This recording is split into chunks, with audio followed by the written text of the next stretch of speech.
Welcome to the Sustaining Creativity Podcast. I'm your host, Mari Riesberg. Over the past several years, I've combined my degrees in acting and somatic psychology to share my sustaining creativity techniques with performers. And now I've decided to share it with a bigger audience that includes you. I believe we are all creative, and this podcast is all about that. I'll be interviewing people from all backgrounds, ages, and creativity experiences to share just how creative we all are. Today, I'll be chatting with Mathias Lemos Castillo, founder of MLC Consulting. Please enjoy Mathias Lemos Castillo.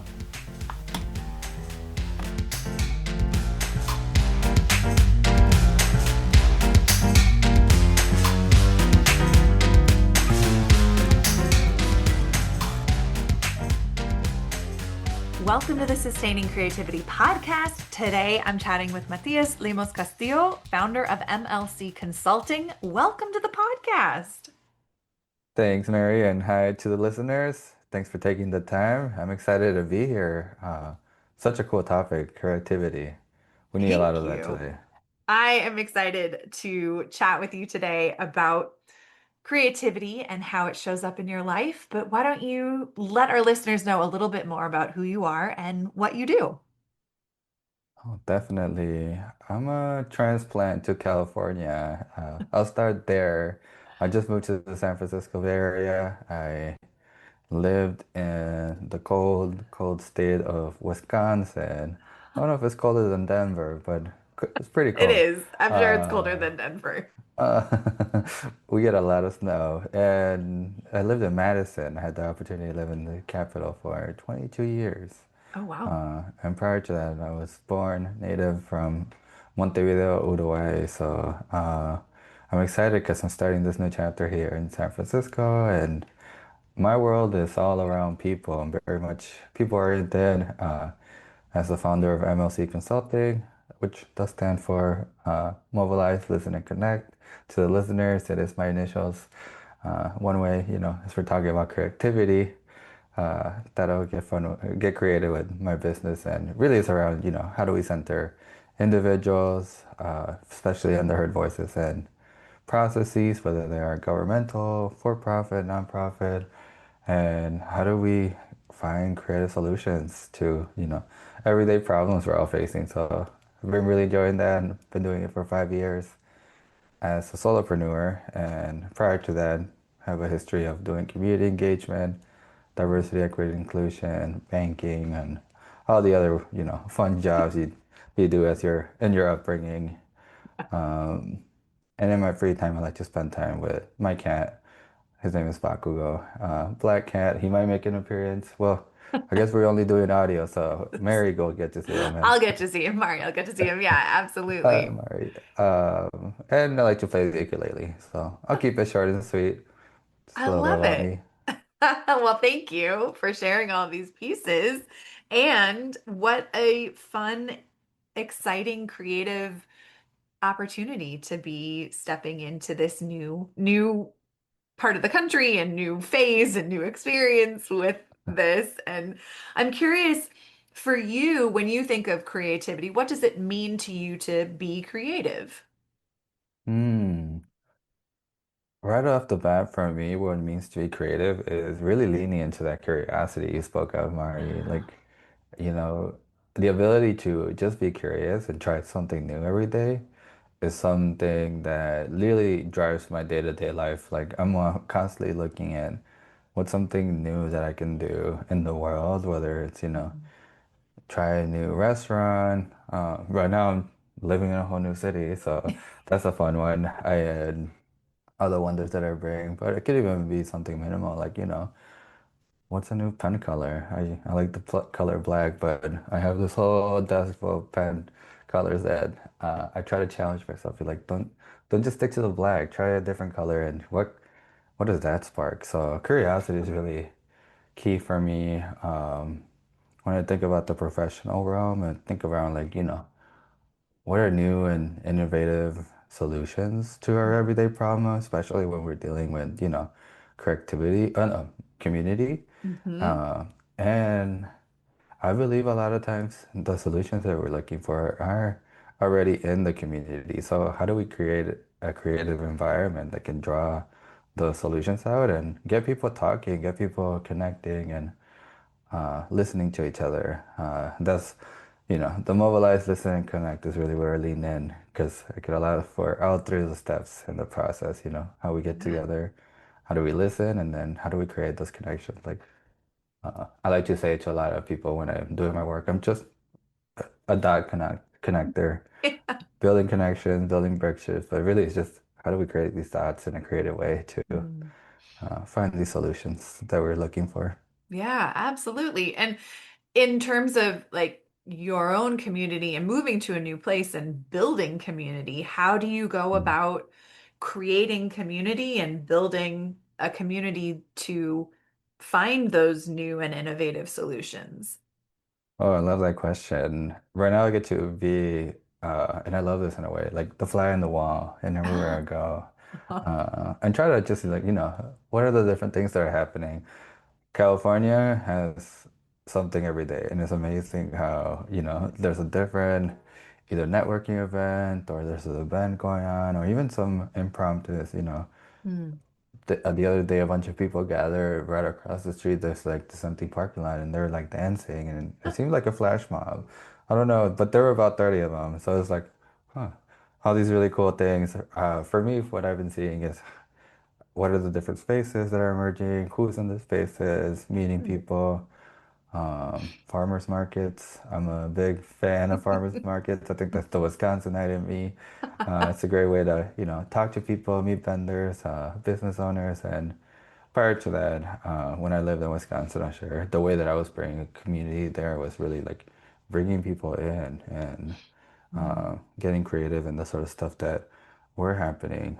Madison's such a small town compared to San Francisco. It's like exploded new in a big time, but not just population, but the amount of space. And Mm. what I was doing in Madison is, how do we create cafecitos, coffees for our Mm. Latina community to get together and engage, just talk and mingle. And, the fun part was all these new coffee shops will be opening up, and Mm. I'd make it a point to create an event, try to be at these different spots and bring people in so they could be like, oh, wow, I didn't know this coffee shop was here, or I didn't know I could meet new people. And that's the fun part about, trying new Yeah. things. I think what I saw in Madison. I'm curious about how it is here. I'm kind of picking up is that organizations, particularly, those that have been standing for a while, they have a, something that they already work, a platform or a setup, Mhm. and they're like, we're gonna do it at this place and at this event, and it worked, so we're gonna do it again next year, and Mm.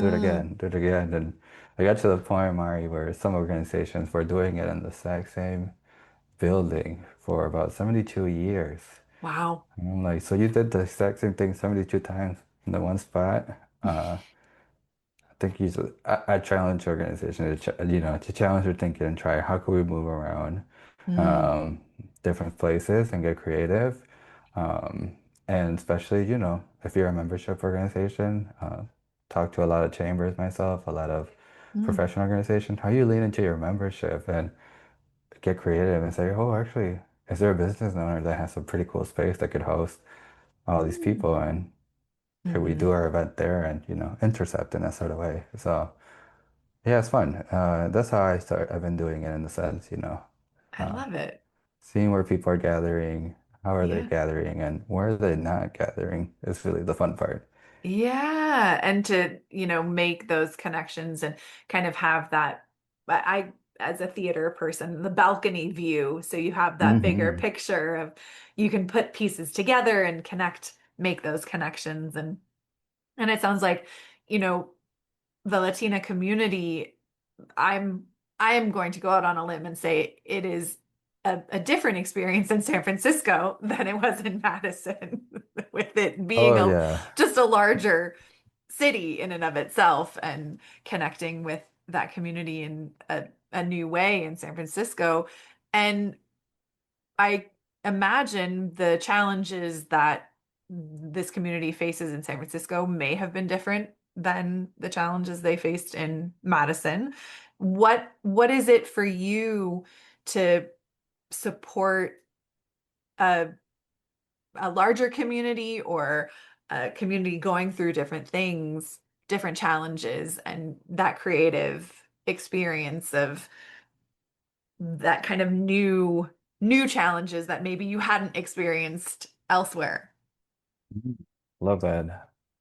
I think what I've been noticing, and this is the aspect of being the fly in the wall, is that definitely the challenges that our community that was facing in Madison Hmm. have already been faced here, or they found the solution and they're already like, Oh. we're on to the next challenge. And it's like, oh man. And it's cool just to see that contrast between both. And it's Hmm. great because then it gives me hope in the sense of whatever was being faced there, the solution's been found. It's next. And it Mm. gives you that foresight of, oh, and this also emerged from that solution and so on. So Hmm.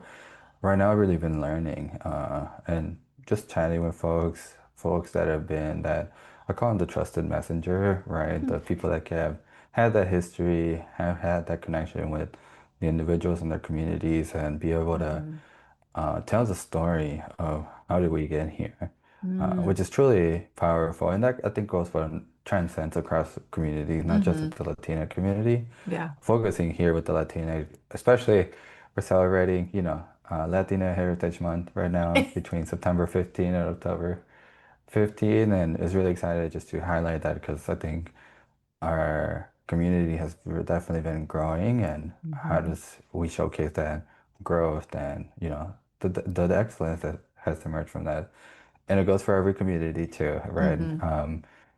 Right now, what I've been seeing is uh, the establishment, right? We've Mm. been here for years. We did have it's wonderful. I'll give this example, like the Oakland Latino Chamber of Commerce here, Mm. very rooted in the community, has been here for a number of times. There's a San Francisco one, there's some over the hills on Walnut Creek and other areas, Sacramento. So seeing the fact that you have different organizations, Latino or chambers in a sense, but that are respected to their municipality Mm. where they live is really cool because you can really hyper focus on that community and the needs that are unique to that Hmm. community. And then there's the wider, California chamber, which, then it focuses on the whole state. Yeah. Uh, Contrast to Wisconsin, there was just one chamber for the entire state of Wisconsin Oh, that wow. really dealt with Latino businesses. So it's like, oh wow, you're seeing that here you can have the Oakland, you can have San Francisco, you can have different Hmm. municipalities have that uniqueness and they come together, and you also have that wider Hmm. umbrella. Mm. And it's good to have the wider umbrella too, right? Because then you can build the bridges between the different Hmm. chambers, the different communities. You want to do business over here? Great, we can connect you. Here's the president, right?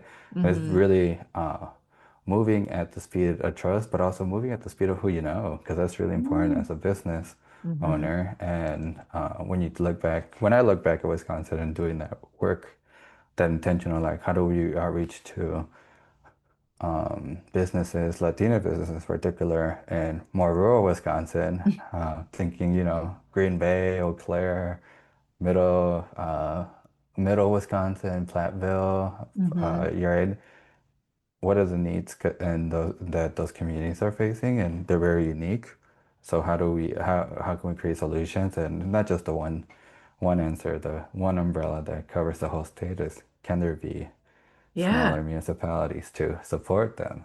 So that's just one aspect.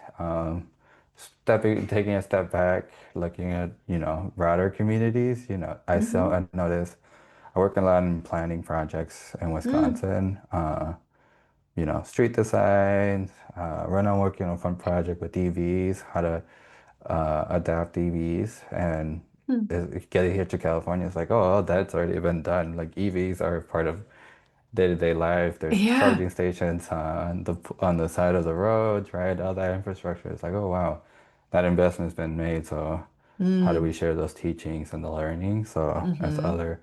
other states, other municipalities are approaching it, it's good to have someone that has that experience that can say, oh, well, I can share both then, and these are some of the learnings and what has worked here, and how do we bring it over here, and vice versa. Yeah. Um, and it really requires creativity and curiosity, It Mari, is really what I does. say, because it's not just Yes. like there's this copy and paste, same cookie cutter is going to work, right? It's how do you Right. tailor it to be unique to that community? Absolutely. Yeah. I'm curious. Gonna ask a very out of left field question, perhaps, but connected to creativity. What's your earliest memory of being creative? And was this connecting the dots a part of that? In a way, it's funny because I was thinking back when I was living in Uruguay, and I was building a treehouse, funny enough, which was very, very random. But if you start to think about it, it's the different pieces that really come Yeah. together in order Yeah. to make a treehouse be a treehouse. And um, I remember when I was young, it was me and my brother. I'm the oldest of three. My Hmm. brother is just a year younger than me, and there was this tree that we used to like hang under and climb, and it'd be like it was so cool to build a tree house. And for those that haven't built a tree house, we never finished it, by the way. Oh. It's a lot of work. It's one of those projects that you start, and if you have the willpower to finish it, great, and the wood. Mhm. It also takes just a lot of balance, and if the tree is not sturdy enough, it's not gonna hold, which was Yeah. the case for us. But I Oh. remember like when the idea really emerged, I was thinking back, reflecting on it as me and my brother like grabbing twigs, thinking maybe if we put together these twigs together, we could create some sort of board. And it's like, no, you need like sturdier Mm. wood that can, be Hmm. attached to other pieces of wood, and eventually all those building blocks will Yeah. build the house, but not twigs. And it's like the learning of that. But I remember being creative in the sense of like, okay, what is it that we need and how do we get to the end? And Mm. eventually we ended up giving up because it was a lot of work and we didn't have it's a lot of nailing, The it's a tools lot and of time, infrastructure. yeah. Yeah. Infrastructure, what if it falls? Definitely whatever we worked on fell a couple times. So Oh my uh, goodness. it's creative in the sense of like that's all your mind you think about like the different pieces that come together to make this Hmm.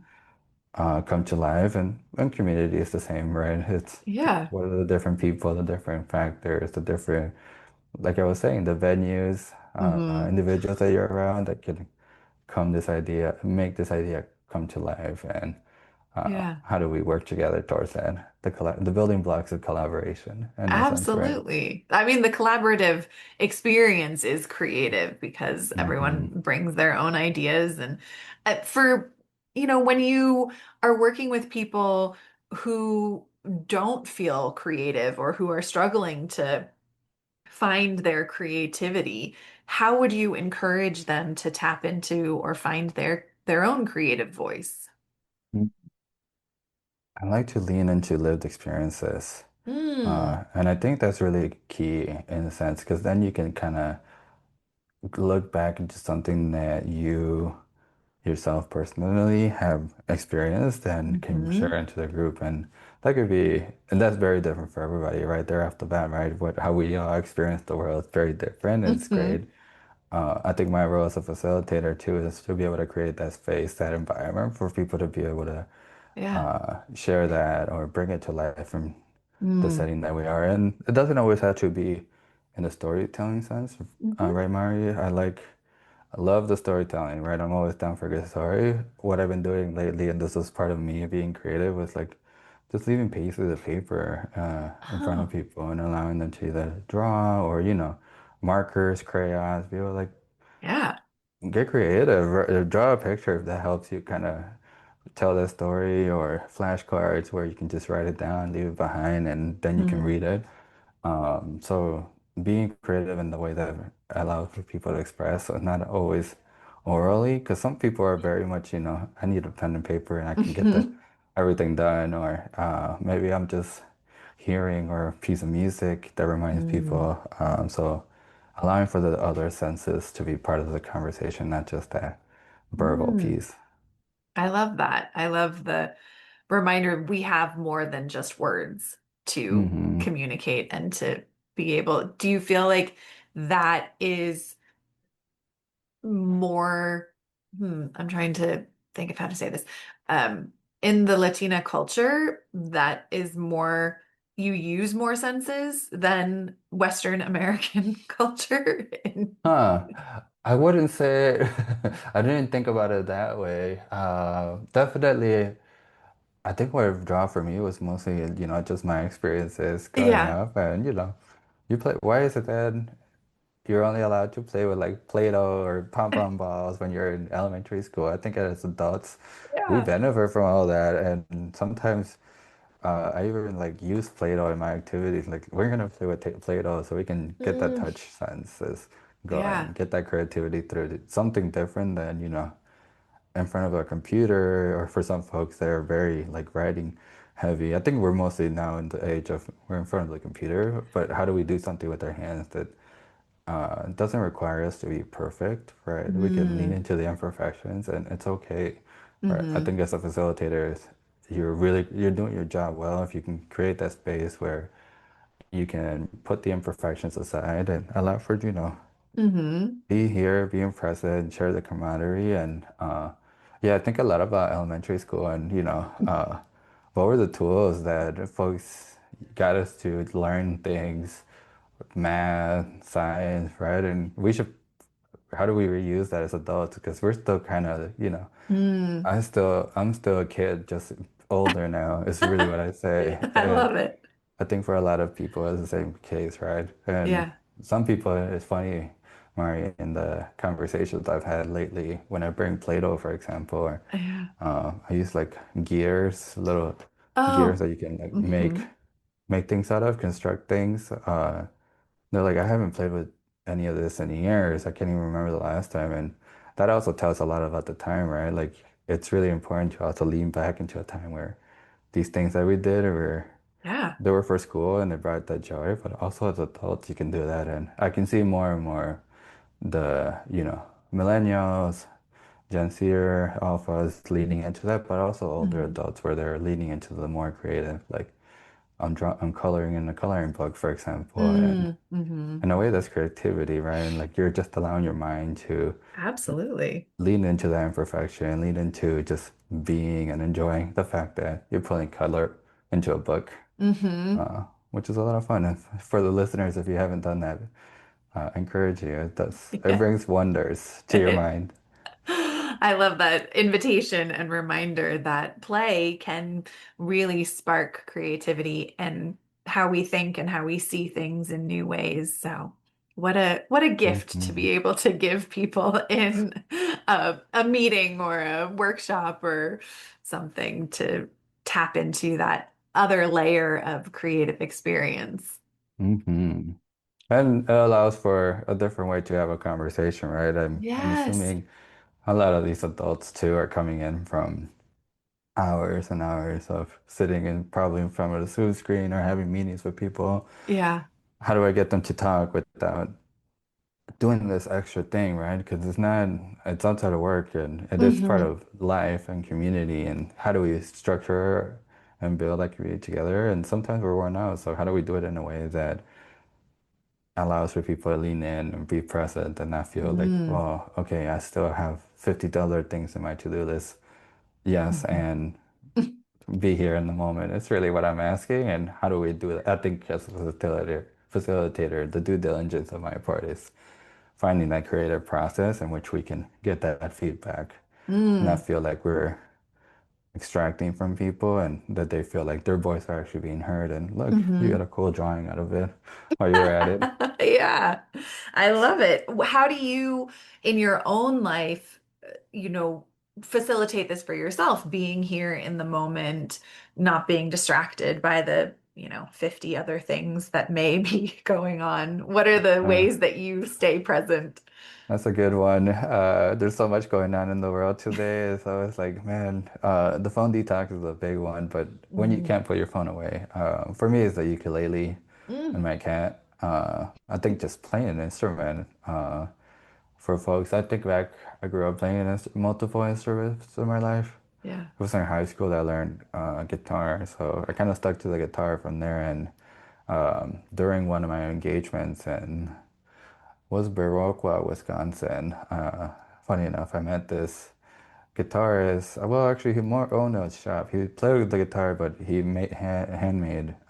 Oh, wow. ukuleles and guitars, and I bought this ukulele actually. I have it right here. Oh, I love it. Handmade, and I named it Driftless because it's named after the area. It's called the Driftless area Oh, of Wisconsin. If you ever learn about it, it's a cool spot. okay. It has a great history, and I think for me, it's just the fact that you can just pick it up any moment, strum it. It's light, it's small, so you can carry it.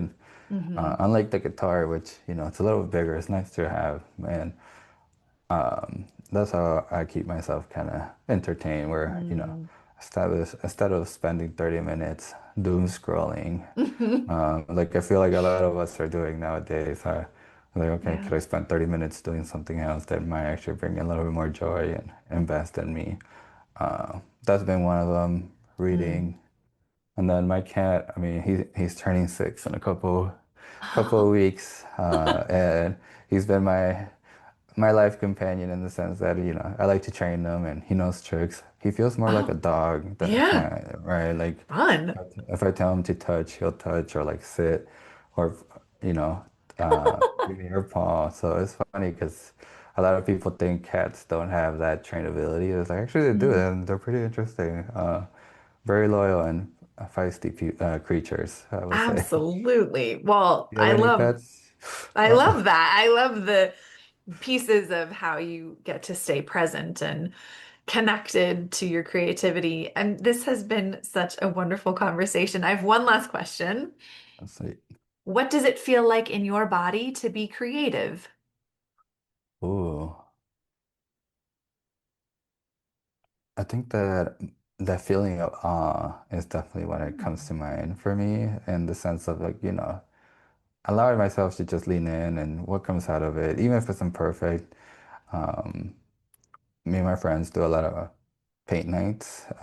It does involve, adult beverages of some sort, so it's always fun to get that creative juice going and, just leaning in. What's something that inspire? We usually just do what's something that you see in the week that you want to Mhm. draw, and could be like a picture that you saw at a restaurant or a meal you ate. Maybe you want to draw a burger. We have a lot of paintings in the house of that, and what I always lead into is that, oh, like how am I gonna create this creative, and Mm, how do I let it just emerge from my mind into this Canva? So yeah, I wine and love paint it. nights are a fun thing to do if you're looking for something to do with your friends. Great tip. I love it. Well, thank you so much for taking the time to chat with me. If people want to learn more about the work you do, the things you have out in the world, how could they go about doing that? Yeah, Mari, thanks for that invitation. I'm very active on LinkedIn right now, so if anybody wants to connect, shoot me a message, follow me. I'd love to learn more. And I think that's the main spot. MLC does have a LinkedIn too, so hope folks, if this sparks any curiosity, will give me a follow. But yeah, thank you so much to you, Mari, and to the listeners for taking the time. Thank you. I will put links in show notes so people have easy access to find you. And thank you for taking the time to join me. This has been such a wonderful conversation. Okay, thank you.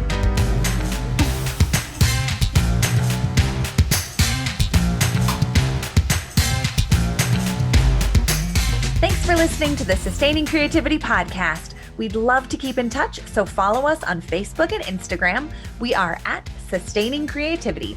Make sure to subscribe to the podcast wherever you listen to podcasts. Tag your friends and family so they can listen too. We love to hear from you, so leave your reviews, comments, and questions. Check out our website, sustainingcreativity.com, for upcoming offerings and creativity coaching. Tune in Tuesdays for our next episode. And remember, with creativity, anything's possible.